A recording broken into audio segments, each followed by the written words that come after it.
Depuis toujours, l'homme consomme toutes sortes de drogues, pour se soigner ou pour son plaisir. Alcool, cocaïne, morphine, c'est dans le cerveau que toutes les drogues agissent.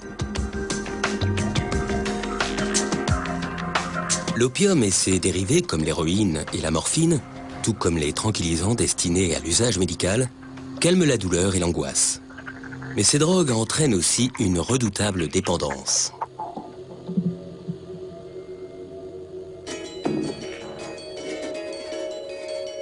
L'opium, extrait de la sève du pavot, est une des plus anciennes drogues du monde. Des textes, vieux de plusieurs millénaires au Moyen-Orient et en Égypte, le mentionnent comme médicament contre la douleur, la toux ou l'insomnie.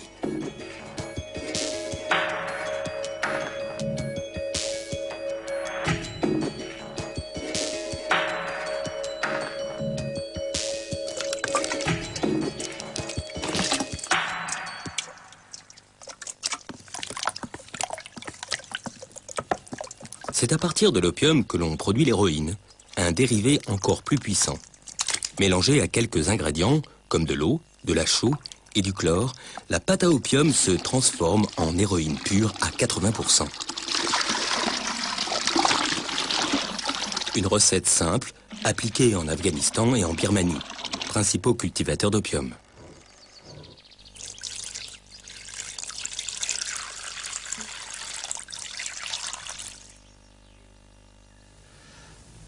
Ça peut vous faire plaisir. Ah ouais. Hein? C'est un vieux truc. C'est long, c'est loin tout ça. Elle est belle, hein, c'est merveilleuse ivoire. C'est l'ivoire. Avec une patine. Et celle-là qui est encore plus extraordinaire, qu'un connaisseur comme vous appréciera, avec le téton. Le téton, en embout. Ouais. J'étais bien jeune, vous savez. Bon, il y a le décor est très important, il y a la lampe, il y a le grésillement, il y a la boule, la petite boule qu'on fait. Puis alors, il y a longue aspiration, et toutes les portes de la communication s'ouvrent. On obtient une espèce de dilatation de l'encéphale, il y a une espèce de prurite cérébrale, surtout au début, c'est merveilleux.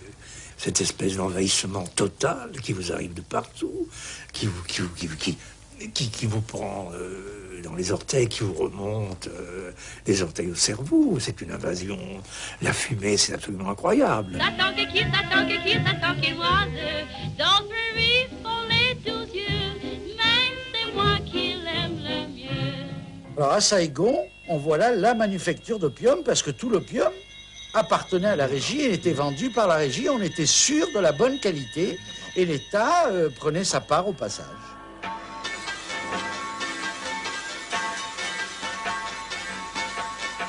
L'usage toxicomane de l'opium fumé était peu courant jusqu'à ce que les puissances coloniales, au XIXe siècle, imposent son commerce légal et provoquent sa diffusion massive dans toute l'Asie.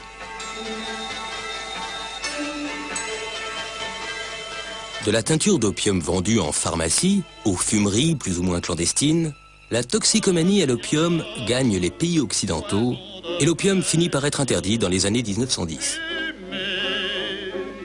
Quant à l'héroïne, elle engendre un tel phénomène de dépendance qu'elle tombe dans l'illégalité quelques années plus tard.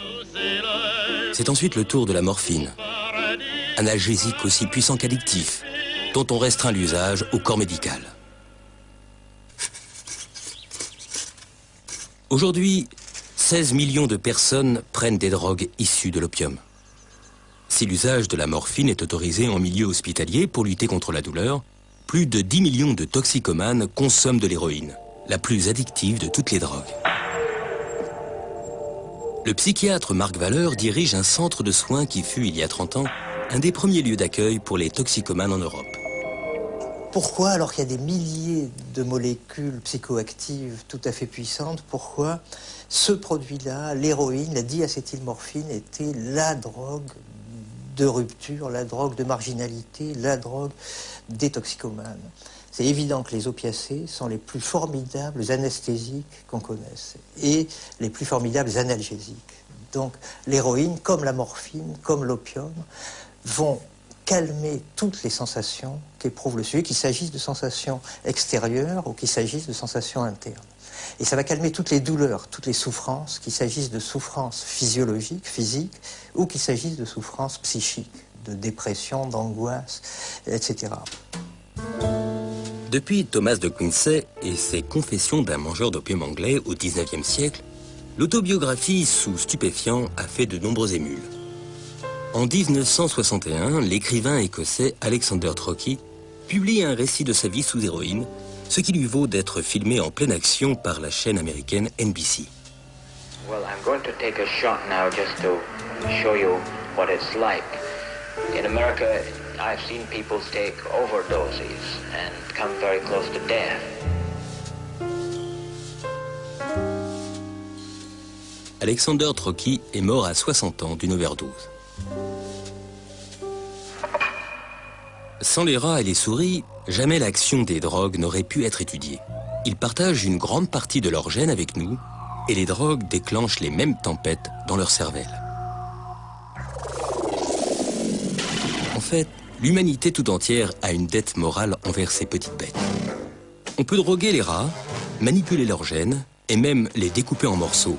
C'est le triste mais nécessaire quotidien des laboratoires qui comparent l'état de ces rats drogués ou génétiquement modifiés avec des rats contrôle ou normaux. Pour agir, l'opium et ses dérivés, comme toutes les drogues, piratent le système de communication du cerveau, car notre cerveau passe le plus clair de son temps à bavarder avec lui-même. Son bon fonctionnement repose sur un dialogue incessant entre nos 100 milliards de cellules nerveuses, les neurones.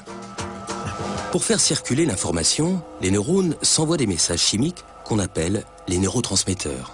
Que ce soit la douleur, le plaisir ou le rythme des échanges d'informations, les neurotransmetteurs régulent un équilibre subtil et complexe, dont dépend l'ensemble des fonctions de notre organisme. Entre chaque neurone, il existe un petit espace où règne une intense activité. C'est ici, dans la synapse, que les neurotransmetteurs agissent. Pour faire circuler l'information d'un neurone à l'autre, ils s'emboîtent dans les récepteurs qui leur correspondent. En 1973, on découvre que la morphine, comme l'héroïne, s'emboîte dans certains de ces récepteurs. Une découverte majeure qui a permis à des scientifiques comme Brigitte Kiefer d'explorer un système essentiel au fonctionnement de l'organisme. À partir de cette découverte, on a bien sûr imaginé qu'il n'était pas du tout normal que la nature nous ait dotés de récepteurs qui lient spécifiquement une molécule produite par le pavot. Ça n'avait pas de sens a priori. Donc on s'est dit qu'il devait exister des molécules naturelles sécrétées par le cerveau qui devaient, dans des conditions physiologiques, normalement interagir avec les récepteurs. Et c'est comme ça qu'on s'est mis à chercher les activateurs naturels des récepteurs aux opiacés. Il existe dans le cerveau toute une famille de molécules qui activent ces récepteurs. Comme elles ressemblent aux drogues issues de l'opium, ces molécules sont baptisées les peptides opioïdes. Avec leurs récepteurs, les peptides opioïdes constituent ce qu'on appelle un système endogène. Endogène parce qu'il se trouve à l'intérieur de notre organisme. Et ce système est indispensable à notre existence. Le système opioïde endogène va être activé, recruté dans les cas de situations stressantes ou douloureuses. Et en fait, la libération de peptides opioïdes et l'activation des récepteurs va produire un effet antidouleur qui va permettre à l'organisme de faire face à la situation de danger, par exemple. 50 years ago, Manchester may well do today. Buoyed out to govern. Tous les mammifères, y compris les footballeurs, possèdent un système opioïde. And I think Trotman's hurt. Yes, and so's Murphy. Pendant la finale de la Coupe d'Angleterre en 1956, le gardien de but de Manchester, Bernd Trotman, fait une mauvaise chute et se fracture les vertèbres cervicales. Obviously not his head, but La douleur est si violente qu'il devrait perdre connaissance. Mais dans le feu de l'action, ces peptides opioïdes estompent sa souffrance. goalkeeper worried by a bad neck. Il se relève et tient bon jusqu'à la fin du match.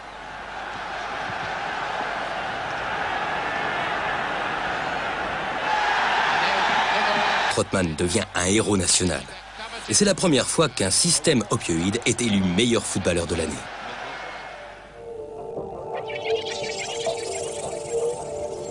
Dans son cerveau, les peptides opioïdes ont stimulé le récepteur dans les zones qui contrôlent les sensations douloureuses. D'abord la moelle épinière, qui achemine vers le cerveau toutes les sensations éprouvées par le corps.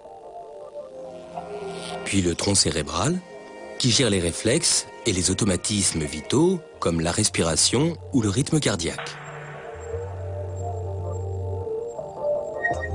Enfin, dans le cerveau limbique, où le striatum, le noyau accumbens, le thalamus et l'amygdale régulent des émotions comme la peur et l'anxiété, la sensation de récompense et de plaisir. Lorsqu'on administre de la morphine à quelqu'un, cette morphine va inonder tout le système nerveux et activer tous les récepteurs partout en même temps. Ça, c'est pas du tout un processus naturel.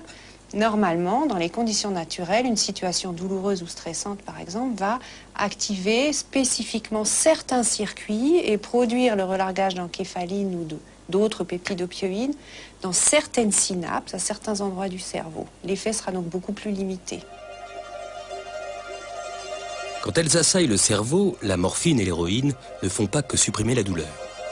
Elles ralentissent aussi le flux d'informations en agissant sur le système de frein du cerveau. Ce système est contrôlé par un neurotransmetteur qui s'appelle le GABA. Le GABA est un ralentisseur. En temps normal, il freine les neurones et ralentit l'envoi de messagers à travers le cerveau. La morphine et l'héroïne empêchent le GABA de remplir sa mission. Le GABA ne peut plus retenir la libération de dopamine, un neurotransmetteur qui joue un rôle crucial dans la sensation de plaisir. Une cascade de dopamine se déverse alors dans les neurones. C'est ce mécanisme qui provoque le flash de plaisir de l'héroïne. Le phénomène a lieu dans un endroit bien précis du cerveau, dans la région du striatum, mais surtout dans le noyau accumbens, que l'on considère aujourd'hui comme notre centre du plaisir. Car toutes les drogues provoquent une augmentation massive de la dopamine dans cette zone minuscule. Emiliana Borelli étudie l'impact de tous ces mécanismes sur le fonctionnement du cerveau. Les études qu'on a faites chez l'animal ont montré que cette élévation de dopamine pourrait donc correspondre à la sensation de plaisir. Et c'est à cause de ça, donc cette sensation qu'on ressent lors de la prise d'une drogue due à la dopamine, qui nous porte à prendre encore de la drogue. Donc c'est ça, c'est peut-être le premier pas vers la dépendance. Et c'est la dépendance qui guette ses pores. Quand ils s'adonnent à cette étrange occupation, les cochons de batterie provoquent une douleur faible et constante dans leur mâchoire. Ils stimulent ainsi leur système opioïde et anesthésient leur angoisse. Une attitude qui peut devenir addictive. En fait, c'est parce que ce système est à la fois sur les voies de la douleur et sur les voies de récompense que l'opiacé exogène de référence, la morphine, est un produit qui a deux activités vraiment très puissantes. C'est un très fort analgésique, mais c'est aussi une substance addictive. Brigitte Kiefer a donc voulu séparer l'effet antidouleur et l'effet addictif de la morphine. Pour cela, elle a étudié les 3 différents récepteurs des opiacés, mu, delta et kappa.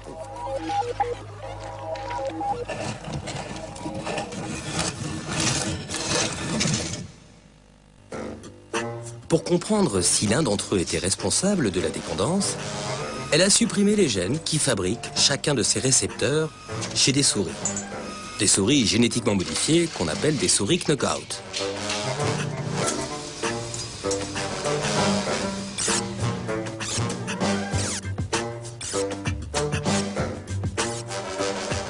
En fait, ce qu'on a constaté, c'est que quand il n'y a plus de récepteurs mu, la morphine n'est plus analgésique, n'est plus addictive, ne provoque plus de dépression respiratoire. On a testé tous les effets biologiques de la morphine, il ne se passait plus rien. Par contre, la morphine marchait toujours très bien chez les souris qui n'avaient plus de récepteurs delta ou kappa. C'était donc la démonstration par A plus B que c'est bien le récepteur mu qui médie toutes les actions de la morphine Et c'était aussi la démonstration qu'on ne pouvait pas dissocier les effets analgésiques des effets addictifs sur deux récepteurs différents. Donc ça, du point de vue de stratégie thérapeutique ou de design de nouveaux médicaments, il est clair que si on essaye de mettre au point un activateur de mu, on va forcément avoir un analgésique addictif. Tous les antidouleurs qui imitent l'action de la morphine dans le cerveau entraîneront forcément une dépendance. Quand la drogue prend d'assaut le cerveau et la vie d'une personne, c'est tout un engrenage qui se met en route. Un mécanisme qui est biologique, mais aussi psychologique. Il y a une énorme différence entre la dépendance, au sens de besoin physiologique d'avoir une substance, et l'addiction, au sens plein, qui est le fait que pour un sujet, à un moment donné, la substance est devenue le centre de son existence. Dans la dépendance physiologique, on va avoir le même genre de dépendance que celle d'un diabétique par rapport à l'insuline, de celle qu'on peut tous avoir par rapport aux aliments, à l'eau, etc. C'est-à-dire une forme de dépendance très contraignante physiologiquement, mais psychologiquement neutre. On peut prendre son insuline tous les jours sans se vivre en permanence comme un diabétique. On peut être médecin, professeur, père de famille, mère de famille et diabétique. Un héroïnomane, lui, se réveille héroïnomane et il ne peut pas être autre chose parce que la contrainte psychologique et la contrainte sociale liée à l'acquisition de l'héroïne est beaucoup trop forte.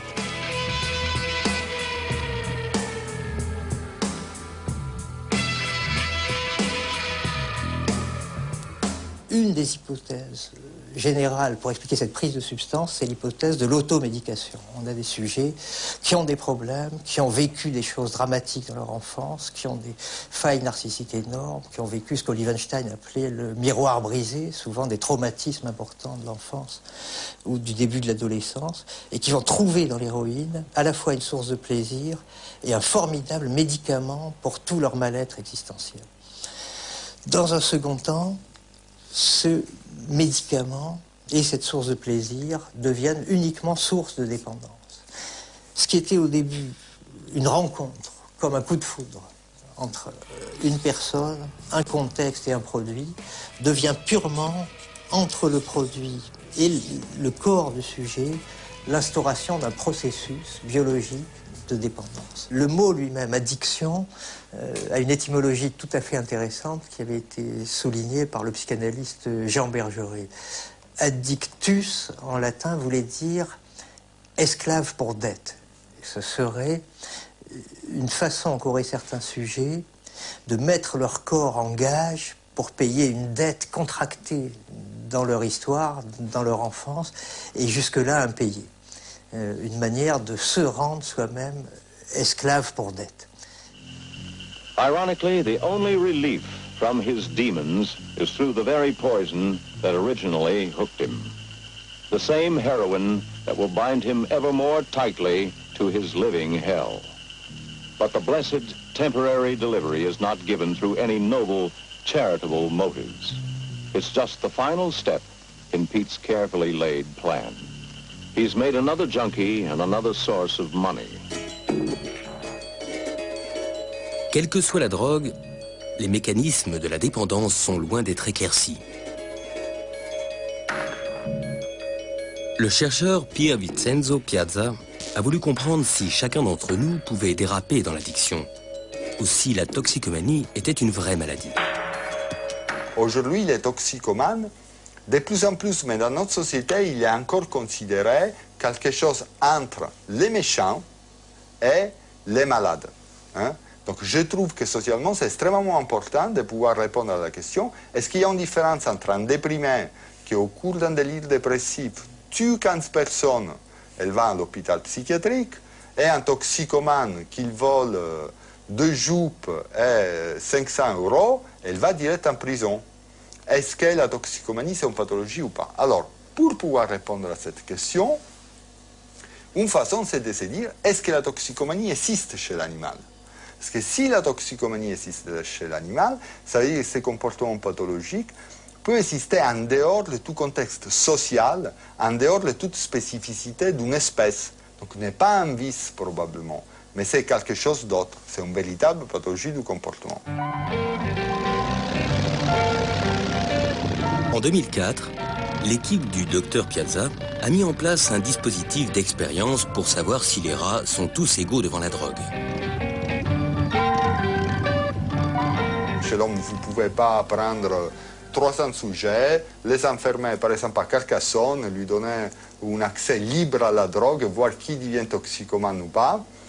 Chez l'animal, vous pouvez, en revanche, chez une population homogène de rats, lui donner un accès similaire à la drogue et voir qui apprend à s'auto-administrer la drogue ou pas. Le docteur Piazza a donc adapté les critères les plus déterminants de la toxicomanie à des rats de laboratoire. Pour cela, il s'est appuyé sur le livre de référence des psychiatres, le DSM-4, un manuel de diagnostic des troubles mentaux. Le premier critère de l'addiction, c'est que le toxicomane consacre beaucoup de temps à rechercher sa drogue et n'arrive pas à limiter ses prises. Les chercheurs ont donc appris aux rats qu'ils ne pouvaient obtenir de la drogue que pendant certaines périodes de la journée. Quand la drogue n'est plus disponible, un rat normal arrête vite de réclamer sa dose. Le rat toxicomane, lui, continue bien en tête à réclamer. Il n'arrive pas à s'arrêter. Le deuxième critère, c'est le degré de motivation. Le toxicomane est prêt à fournir des efforts démesurés pour obtenir sa drogue. Les chercheurs obligent donc les rats à demander de plus en plus. 800, 1000 et même jusqu'à 2000 fois pour obtenir une seule dose. Après une centaine de demandes, le rat normal décide que trop, c'est trop. Mais rien n'arrête le rat toxicomane, qui est prêt à aller jusqu'au bout de ses forces pour obtenir sa ration. Enfin, troisième et dernier critère, le toxicomane continue à se droguer, même s'il a conscience des conséquences néfastes. S'il réclame une dose, les rats reçoivent maintenant un léger choc électrique. Le rat normal n'est pas prêt à payer de sa petite personne pour la drogue. Il arrête immédiatement. Stoïque et déterminé, le rat toxicomane endure les chocs électriques. Conclusion de l'expérience, les rats ne sont pas égaux devant la drogue. Certains deviennent toxicomanes, d'autres pas. La chose intéressante, c'est qu'on va les retrouver dans un pourcentage de sujets qui est très similaire au pourcentage de sujets qu'on retrouve chez l'homme. Donc chez l'homme, on dit entre usagers et toxicomanes, c'est selon les drogues entre 10 et 20%. Et chez l'animal, ce que nous avons retrouvé, c'est 17% de la population qui montre ces critères de toxicomanie. This man came to Switzerland when he was 44. This one at age 16. This one at 37. And this one at 63. This one left it when he was just 18.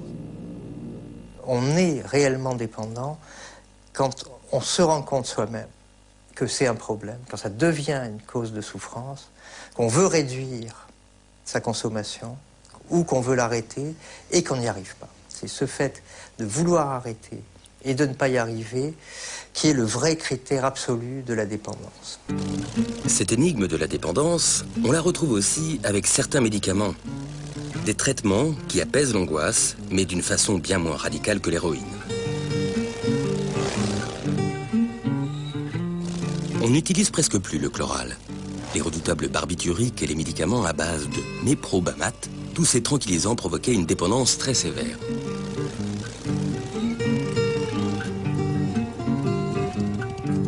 Aujourd'hui, les médecins prescrivent à leurs patients angoissés des anxiolytiques comme le Valium, le Xanax ou le Lexomil. Des molécules qui s'appellent les benzodiazépines. Chez les malades de l'anxiété, certaines zones du cerveau, comme le striatum et l'hippocampe, se dérèglent. Mais la principale cible des médicaments, c'est l'amygdale, qui déclenche les réflexes de peur et d'anxiété. L'action exacte des benzodiazépines sur les neurones est longtemps restée mystérieuse. C'est Hans Müller, un grand spécialiste de l'anxiété, qui a été le premier à la comprendre. L'anxiété est absolument essentielle pour chacun d'entre nous. Sans elle, nous serions déjà tous morts. Personne ne pourrait traverser la rue. Donc l'anxiété est absolument essentielle. Mais certaines personnes souffrent d'excès d'anxiété. Je ne sais pas si vous avez déjà vu quelqu'un faire une crise d'anxiété panique.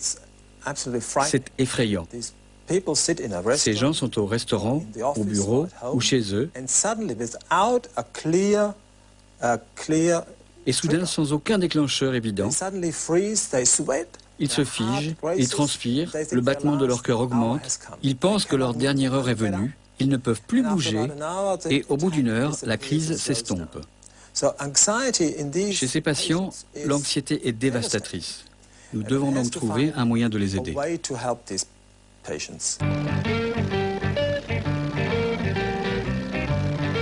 Ce que Hans Müller a découvert, c'est que les benzodiazépines, comme le Valium, agissent sur le système de frein du cerveau, le système du GABA.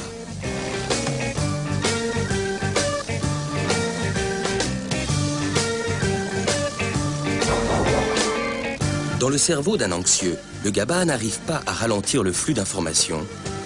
C'est ce que font les benzodiazépines, donner un coup de frein à main quand le système s'emballe.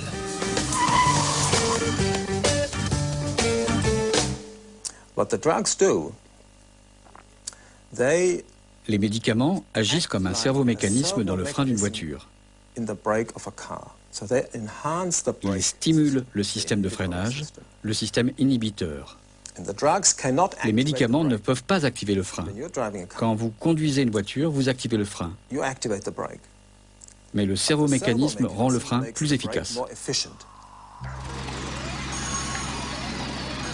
En temps normal, le GABA stimule ses récepteurs et ralentit la transmission nerveuse.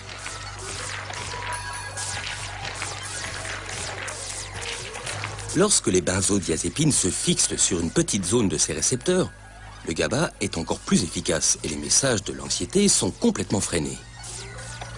Très efficaces, les benzodiazépines. Tellement efficaces que certains ont du mal à s'en passer. Certains patients ont du mal à arrêter le traitement et développent une dépendance. C'est pour cette raison que la durée des traitements aux benzodiazépines est assez courte.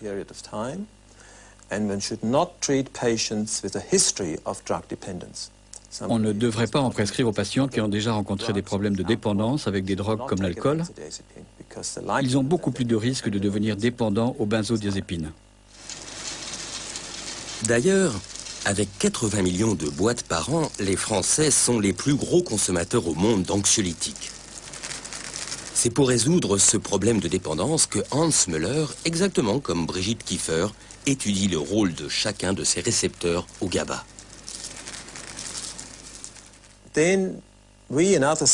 Nous avons découvert qu'il y avait plus d'une douzaine de sous-types de freins. Tous sont de différents récepteurs au GABA. On pensait qu'il n'existait qu'un seul et même frein partout dans le cerveau, mais ce n'est pas vrai. On trouve ces freins dans plusieurs régions du cerveau, comme celle-ci, celle-là, celle-ci ou encore celle-là. Les benzodiazépines qu'on utilise aujourd'hui interagissent avec toutes ces zones. Elles ne voient pas la différence.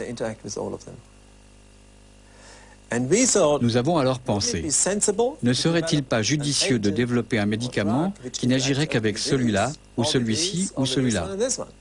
Nous pourrions peut-être obtenir une autre pharmacologie et éviter les effets secondaires. C'est ce que nous essayons de développer à l'heure actuelle.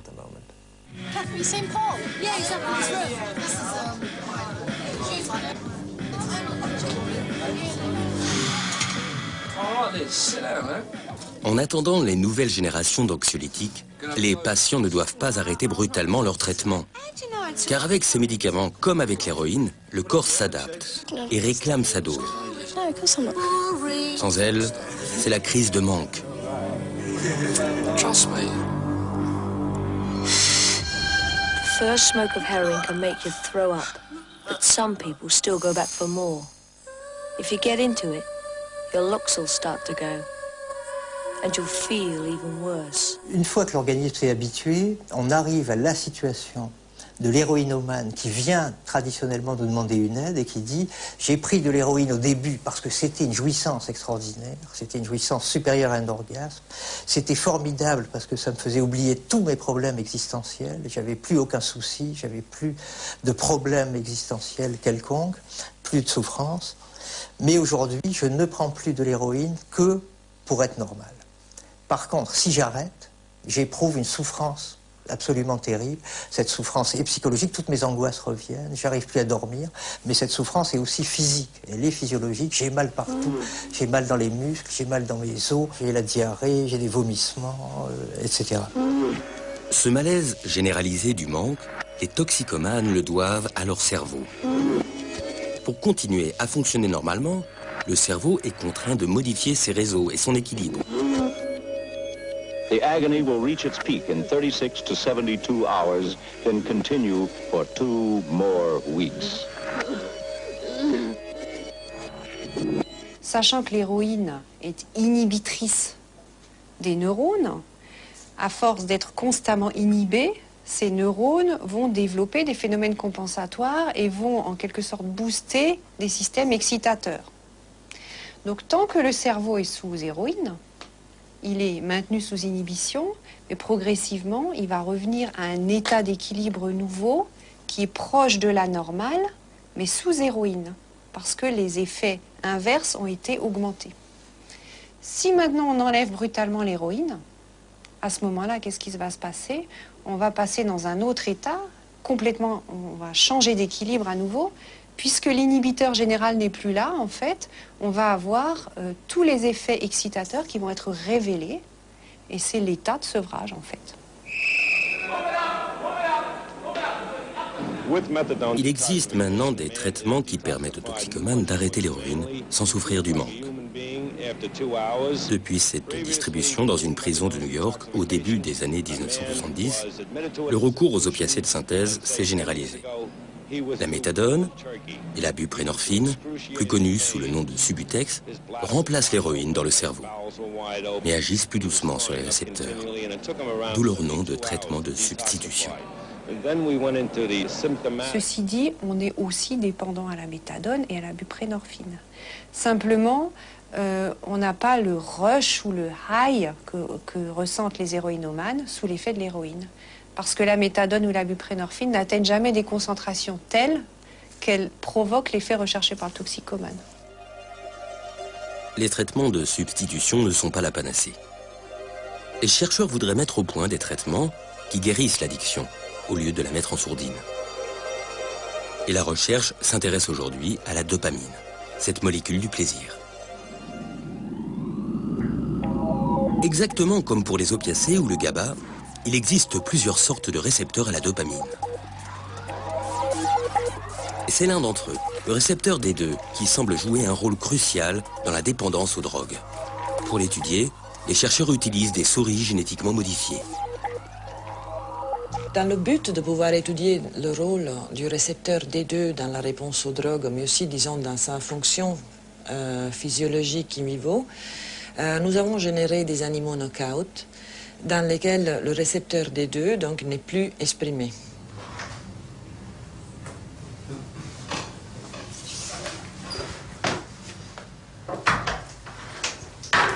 La dopamine intervient dans de nombreuses fonctions physiologiques, et notamment dans le mouvement. Elle est d'ailleurs impliquée dans la maladie de Parkinson.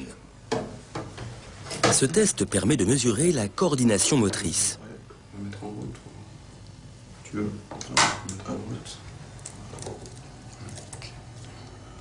Pour la souris knockout, c'est un fiasco. Mais ce n'est pas sa seule particularité.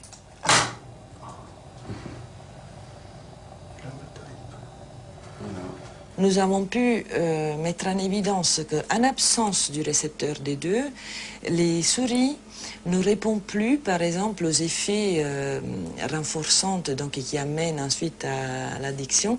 D'autres laboratoires ont fait des études à ce propos, où ils ont pu voir que dans une population d'animaux même, et comme chez l'homme encore une fois, il y a des individus qui sont plus vulnérables à la prise de drogue que d'autres. Donc ceci, clairement, doit être dépendant de comment chacun de nous est fait.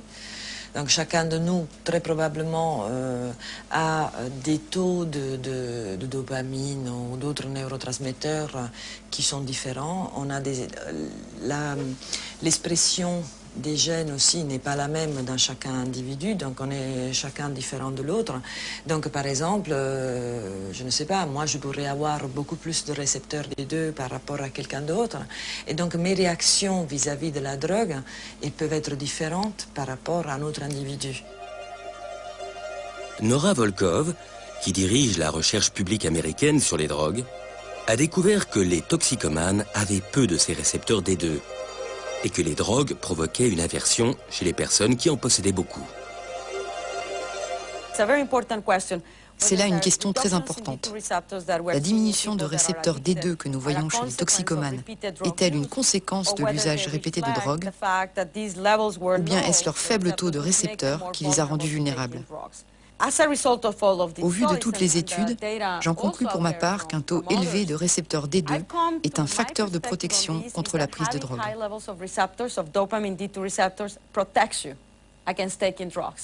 Un faible taux de récepteurs D2 rend les gens plus vulnérables. Cela nous ouvre de vastes perspectives de recherche.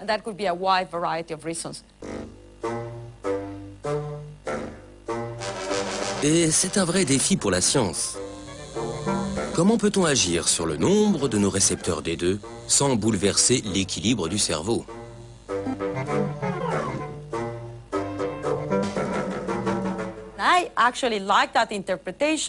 J'aime assez cette interprétation parce qu'elle nous pousse à développer des stratégies qui nous permettront d'augmenter le taux de ces récepteurs chez les humains. Si vous m'aviez posé la question il y a 3 ans, je vous aurais répondu que ce n'était pas possible parce que nous n'avions pas les outils chimiques. En ce moment, j'essaie de développer le recours à des interventions comportementales. Les taux de récepteurs pourraient être augmentés par des psychothérapies. Ça ressemble à de la science-fiction. Mais nous savons par exemple que chez les rats, le stress chronique provoque une diminution de récepteurs D2. Qu'arriverait-il si l'on réduisait le stress chez une personne stressée ?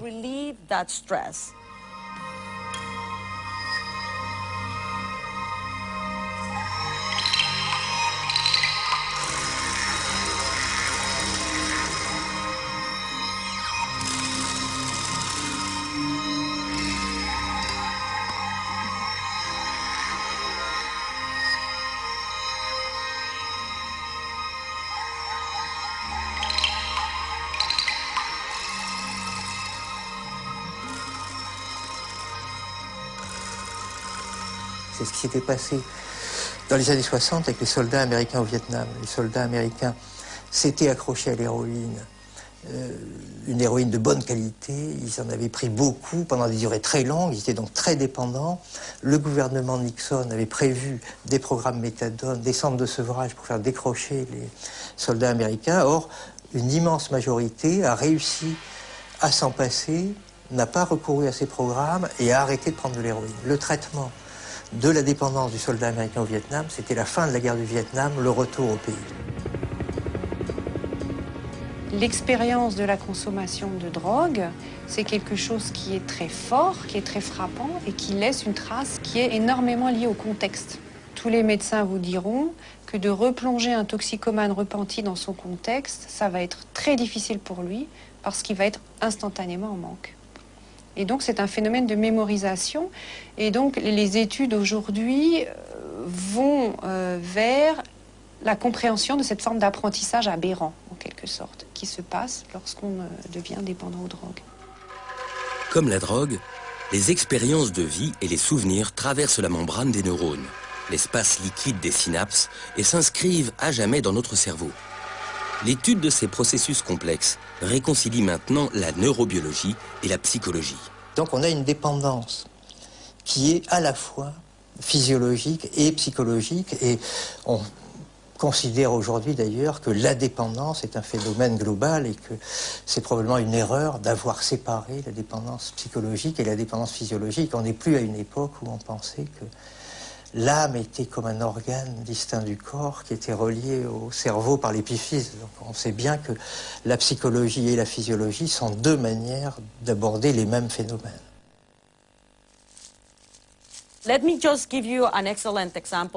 Laissez-moi vous donner l'exemple d'une étude qui vient juste d'être publiée par Michael Meaney. Elle montre que chez les rats, les petits privés de contact physique avec leur mère sont beaucoup plus sensibles au stress. Cette privation rend l'un de leurs gènes silencieux. Vous avez ici la construction psychologique de la réponse à un stress, mais vous avez aussi la science qui parvient à observer qu'un stress environnemental peut rendre un gène silencieux, ce qui entraîne ensuite l'absence d'expression d'un récepteur.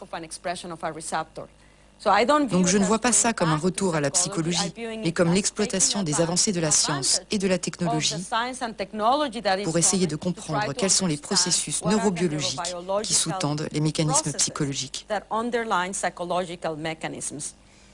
Donc c'est en fait une image à miroir, selon comme vous regardez. D'un côté, vous pouvez dire que vos gènes ne vont pas avoir les mêmes effets sur la vulnérabilité aux drogues en fonction de l'environnement dans lequel vous vivez ou des expériences que vous avez eues, ou à l'inverse, vous pouvez dire que l'environnement n'aura pas les mêmes effets en fonction des gènes du sujet. Résultat, on ne peut pas considérer gène et environnement comme deux variables indépendantes qui agissent chacun 50-50, mais c'est une seule influence et c'est l'interaction entre les deux facteurs qui vont déterminer ce que vous êtes. Les histoires de dépendance ressemblent à des histoires d'amour. Une personne et ses gènes rencontrent une drogue à un moment de leur vie. Un coup de foudre destructeur où le vécu et la psychologie jouent un rôle déterminant. Étroitement liés, tous ces facteurs sont uniques d'un individu à l'autre et nous rendent tous inégaux face à la drogue. Aujourd'hui, les chercheurs font des progrès spectaculaires dans la compréhension des mécanismes de l'addiction. Ils s'intéressent maintenant à l'impact des accidents de l'existence sur la chimie du cerveau et sur les gènes. La science considère l'addiction comme une véritable maladie du cerveau. À la recherche de nouveaux médicaments, les scientifiques s'attaquent désormais aux causes mêmes de la toxicomanie.